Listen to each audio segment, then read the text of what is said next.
ஆத்தா தோட்டத்தை பார்த்தோமா, சௌச்சோவை பார்த்தோமா, நம்ம தோட்டத்திலேருந்து கொஞ்சம் பறிச்சாச்சு. இதை போட்டு அடுத்தது சூப்பரான ஒரு பொரிச்ச குழம்பு தான் செய்ய போகிறேன். வாங்க பார்க்கலாம்.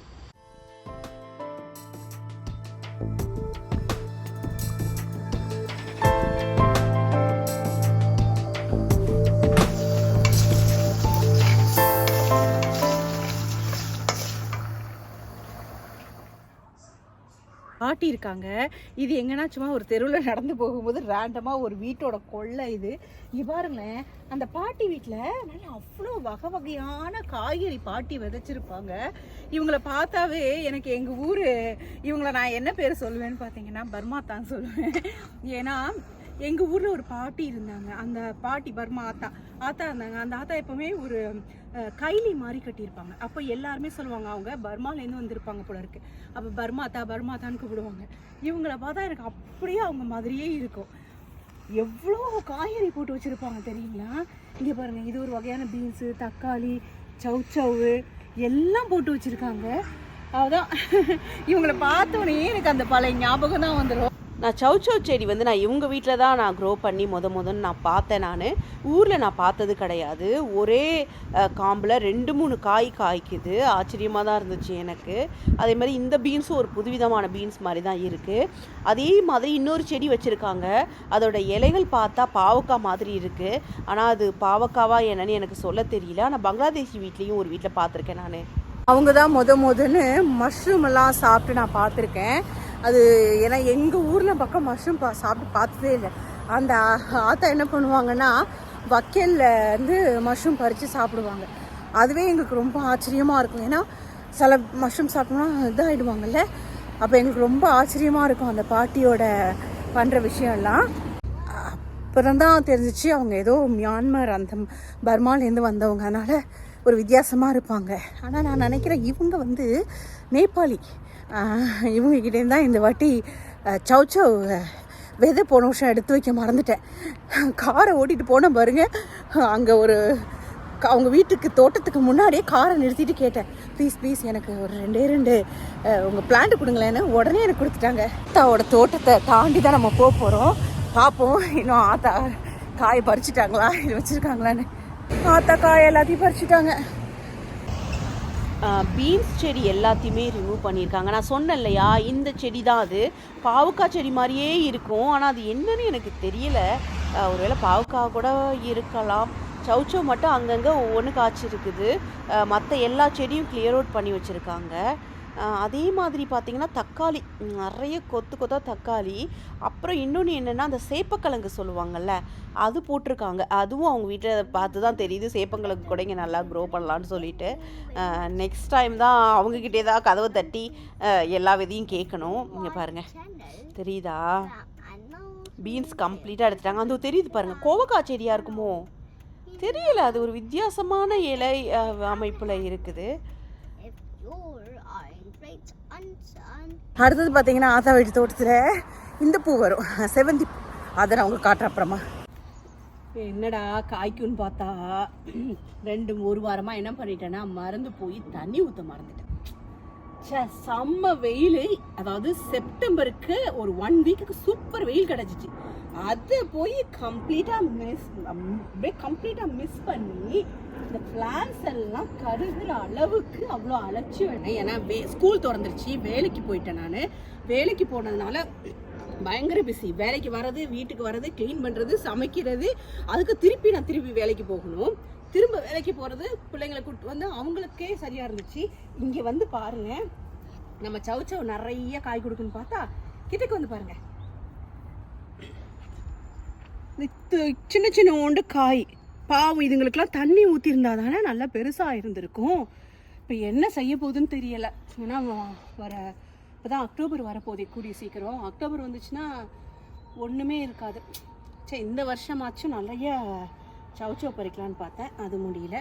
அக்டோபர் வந்து நான் நினச்ச அளவுக்கு குளிர் இல்லை. அதனால் இந்த காய் கொஞ்சம் கொஞ்சமாக நல்லா பெருசாகிக்கிட்டே தான் இருக்குது. வாங்க நம்ம இந்த காயோட அறுவடை பார்க்கலாம். அவ்வளோதாங்க, இந்த வருஷத்தோட வெதர் எல்லாம் முடிய போகுது. ஒரு 2 நாள் குளிர் அடித்ததுக்கே இப்படி ஆயிடுச்சு. பயங்கர குளிர் தான், சரியான குளிர் தான். இன்றைக்கும் சரியான குளிர் தான்.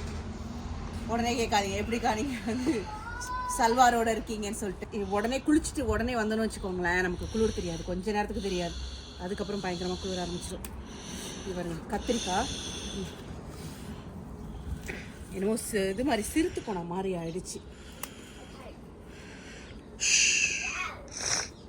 கத்திரிக்காய் அவ்வளோதான். எஸ், ஐயோ முள்ளு நிறைய இருக்கு, ஏகப்பட்ட முள். இப்போது அடுத்தது என்ன பார்க்க போகிறோன்னா, தோட்டத்தோட சௌச்சவ் தான் பார்த்தீங்களா. இது நம்ம தோட்டத்தோட சௌச்சவு. அந்த பாட்டி தோட்டத்து சௌச்சவ் பார்த்தோன்னே இதை பார்த்தா இனிமேல் இத்தினூண்டு தான் இருக்குது. ஆனால் இருந்தாலும் எவ்வளோ ஒரு ஆசையாக இருக்குது. எனக்கு சௌச்சவ் பார்த்தாலே தோன்றது என்னென்னா பொரிச்சு குழம்பு வச்சு சாப்பிட்ணுங்க தான். என் ஸ்டைலில் நான் இப்போ பொரிச்சு குழம்பு தான் வைக்க போகிறேன். நான் உங்களுக்கு நான் காட்டுறேன். எத்தனை இருக்குது, இன்னும் இங்கே இருக்குது. குளிர் வரதுனால எல்லாத்தையுமே நான் பறிக்க போகிறேன். இங்கே பாருங்கள், மினியேச்சர் சௌச்சவ், எவ்வளோ குட்டி குட்டியான சௌச்சவ் பார்த்தீங்களா. நம்ம தோட்டத்தோட ஃபைனல் ஹார்வெஸ்ட் எல்லாம் முடிஞ்சிருச்சு. இதுக்கப்புறம் தோட்டத்தில் ஒரு காய்கறியும் இல்லை. வேறு என்ன கத்திரிக்காய் மிளகாய் அந்த செடிங்கள்லாம் உள்ளே வைக்கலாம், பட் பார்ப்போம், என் சுச்சுவேஷன் பொறுத்து தான் இருக்குது. இதுக்கப்புறம் அடுத்த வருஷம் தான் நம்ம நிறைய காய்கறிக்கு பிளான் பண்ணணும். சின்ன வயசில் எனக்கு என்ன குழம்பு பிடிக்கணும்னு கேட்டாங்கன்னு வச்சுக்கோங்க, சொல்கிறதே பொரிச்ச குழம்பு தான். அவ்வளோ டேஸ்ட்டாக இருக்கும். சப்பாத்தி கூட எல்லாத்து கூடயும் சாப்பிடலாம். ஆனால் ரொம்ப சிம்பிள் ரெசிபி, இவ்வளோ ஒரு சிம்பிள் ரெசிபி பார்த்துருக்கவே முடியாது. நம்ம ஆத்தா தோட்டத்தை பார்த்தோமா, சௌச்சவை பார்த்தோமா, போய் கொஞ்சம் சௌச்சவ் வாங்கிட்டு வந்துட்டேன். நம்ம தோட்டத்துலேருந்து கொஞ்சம் பறிச்சாச்சு. இதை போட்டு அடுத்தது சூப்பரான ஒரு பொரிச்ச குழம்பு தான் செய்ய போகிறேன். வாங்க பார்க்கலாம். என்னோடய ஸ்டைலில் எப்படி பொரிச்ச குழம்பு வைப்பேன்னு பார்த்தீங்கன்னா, கடலைப்பருப்பு ஊற வச்சுக்குவேன். இவ்வளோ கடலைப்பருப்பு கிடையாது. ஏண்டா என் பையன் நான் பேசுகிறத பார்த்து கிண்டல் பண்ணுறான், சின்ன பையன். இதே மாதிரி ஒரு 3 கைப்பிடி நம்ம வந்து கடலைப்பருப்பு ஊற வச்சதை எடுத்துக்க போகிறேன். நான் எடுத்துகிட்டு ஒரு ப்ரெஷர் குக்கரில் அப்படியே வேக வச்சு எடுத்துக்க போகிறேன். பாதி வந்து வடைக்கு ஊற வச்சுருக்கேன், அதனால் நிறைய இருக்குது. இப்போ பாருங்கள், இந்த மாதிரி 3 கைப்பிடி தான் எடுத்திருக்கேன்.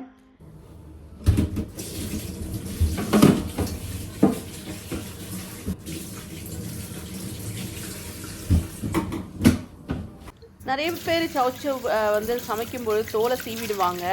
நான் தோலை சீவிட்டு சமைக்கிறதில்ல, ஏன்னா அதில் நிறைய ஃபைபர் இருக்குது. அதனால் எதையும் நான் வேஸ்ட் பண்ண விரும்ப மாட்டேன். அதுவும் இல்லாமல் நம்ம குக் பண்ணும்போது இது நல்லா தான் குக் பண்ணுவோமா, இது வந்து சுரக்கா மாதிரி தானே இருக்குது, அப்படியே அந்த தோலும் அப்படியே சாஃப்டாக ஆகிடும். அதனால் வாயில் வச்சா கரையும். அதனால் நான் வந்து கண்டிப்பாக தோலை ரிமூவ் பண்ணி நான் சமைக்கவே மாட்டேன்.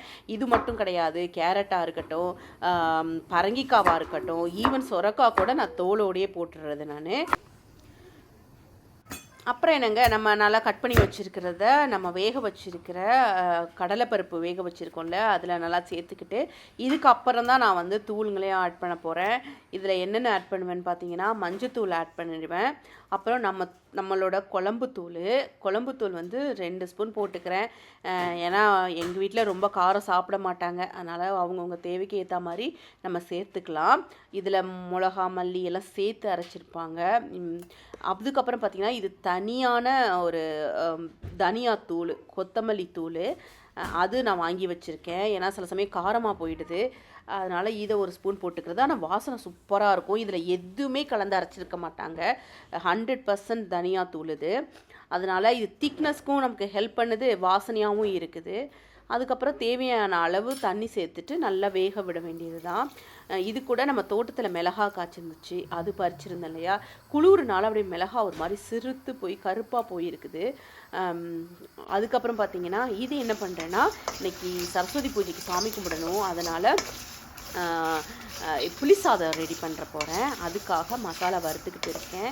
மிளகு, சீரகம், வெந்தயம், மிளகா, அப்புறம் தனியா அதை போட்டுட்டு நல்லா வறுக்க போகிறேன். ஏன்னா அந்த சட்டியில் தான் இப்போ தாளிக்க போகிறேன். அதுக்கு முன்னாடியே இந்த வேலையை முடிச்சிடலாம் இல்லையா, அதுக்காக தான். இப்போது ஆயில் போட்டுட்டு, இதுக்கு நிறைய பேர் என்ன பண்ணுவாங்கன்னா, ஒவ்வொரு இடத்துலையும் வெவ்வேறு மாதிரி குக் பண்ணுறாங்க.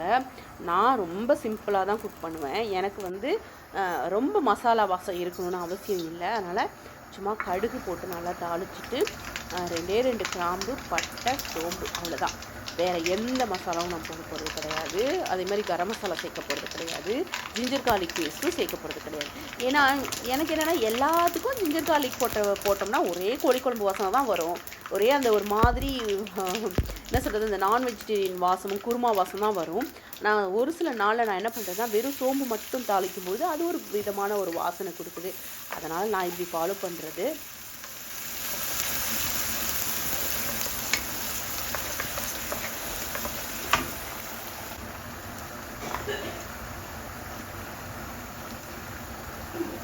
அப்புறம் நம்ம தக்காளியை போட்டு நல்லா வதக்கி எடுத்துக்கிறோம். ரொம்ப சிம்பிள் தான். இப்போ இந்த தாளிச்சதை இதில் எடுத்து கொட்ட போகிறேன். என்னென்னா கொஞ்சம் சூடாக தான் இருக்குது, கையாலே தூக்கலான்னு பார்த்தேன். இடுக்கி வந்து வலிக்கிட்டு போகுது. 2-3 வாட்டி ட்ரை பண்ணேன், காலில் விழுந்துருமோன்னு பயமாக இருக்குது. ஏன்னா அந்த புடி சரியாக இல்லைன்னு நினைக்கிறேன், அதனால் வலிக்கிக்கிட்டே இருக்குது. துணி வச்சு பிடிக்கலான்னா எனக்கு துணி வச்சு பிடிச்சி பழக்கமே இல்லை. ரொம்ப அன்கம்ஃபர்டபுளாக இருக்கும் இப்படி பிடிக்கிறது. எனக்கு கீழே துணி பட்டுச்சுன்னா அது வேற பற்றிக்குங்கிற பயம் இருந்துக்கிட்டே இருக்குது எனக்கு. மோஸ்ட்லி இப்போ உள்ள வரதுல எல்லாத்துலேயுமே அந்த ஹீட் ப்ரூஃப் ஹேண்டில் இருக்கிறதுனால இந்த மாதிரி எடுத்து நம்ம துணியில் பிடிச்சி எடுத்து தூக்கி வைக்கிறதே எனக்கு பெரிய பயமாக தான் இருக்குது.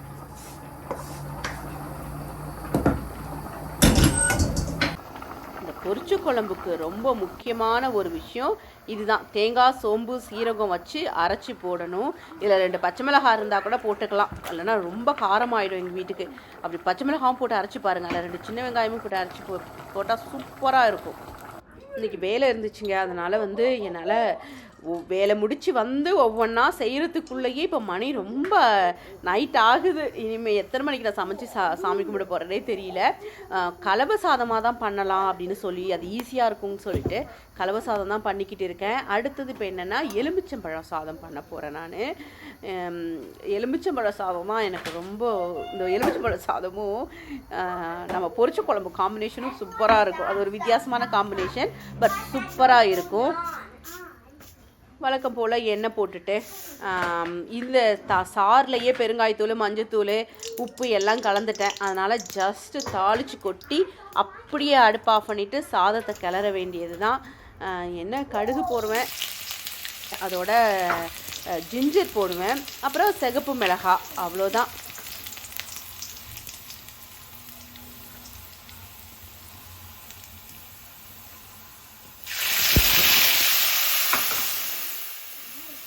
எலுமிச்சம்பழம் சாதத்துக்கு கொதிக்க விடக்கூடாது தானே, அப்படியே போட்டு அடுப்பு ஆஃப் பண்ணிவிட்டு அந்த சட்டியிலேயே போட்டு எல்லாம் கலரிட்டேன். என்ன கருவேப்பிலை இருந்தால் சூப்பராக இருந்திருக்கும், கருவேப்பிலை தான் இல்லை. மஞ்சத்தூள் கம்மியாக போயிடுச்சோ, ஸோ ஓகே பரவாயில்லைங்க. அடுத்தது புளிக்காய்ச்சல் வந்து அது பண்ணிடலாம். இப்போ என்ன பண்ண போகிறேன்னு பார்த்தீங்கன்னா, அதே எண்ணெய், கடுகு, நான் உளுத்தம்பருப்பு போட்டு தாளிக்கலை, ஜஸ்ட்டு கடுகு மட்டும் தாளிச்சிட்டு, ஏன்னா மற்றதெல்லாம் அந்த மசாலா இருக்கிறதுனால எதுவுமே போட போகிறதில்ல, காஞ்ச மிளகாய் எதுவுமே போட போகிறதில்ல. ஏன்னா மசாலா செம்ம காரமாக வறுத்து வச்சுருக்கேன். ஜஸ்ட்டு மஞ்சள் பொடி, உப்பு சேர்த்து நல்லா கொதிக்க விட போகிறேன், அவ்வளோதான்.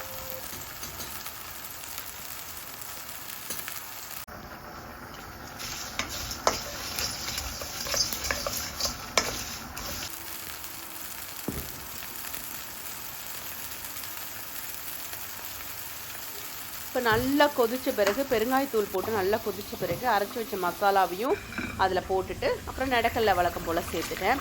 அவ்வளோதாங்க. நம்மளுடைய சரஸ்வதி அம்மாவை இனிமேல் தான் ரெடி பண்ண போகிறேன். அதுக்கு முன்னாடி இலை போட்டுட்டு புளி சாதம், அப்புறம் எலுமிச்சம்பழ சாதம், கொஞ்சம் தயிர் சாதம், அப்புறம் நம்மளுடைய தோட்டத்தில் விளைஞ்ச சௌச்சவ் கூட்டு, அவ்வளோதான். புளி சாதம், எலுமிச்சம்பழ சாதம் இதெல்லாம் எனக்கு தான் ரொம்ப பிடிக்கும்.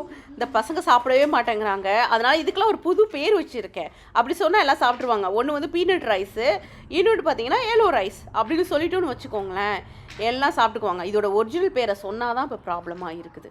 சரிங்க, நம்ம வீட்டில் நல்லபடியாக சாமி கும்பிட்டாச்சு. இதுக்கப்புறம் நான் உங்களை இன்னொரு சூப்பரான வீடியோவில் பார்க்குறேன். பாய்.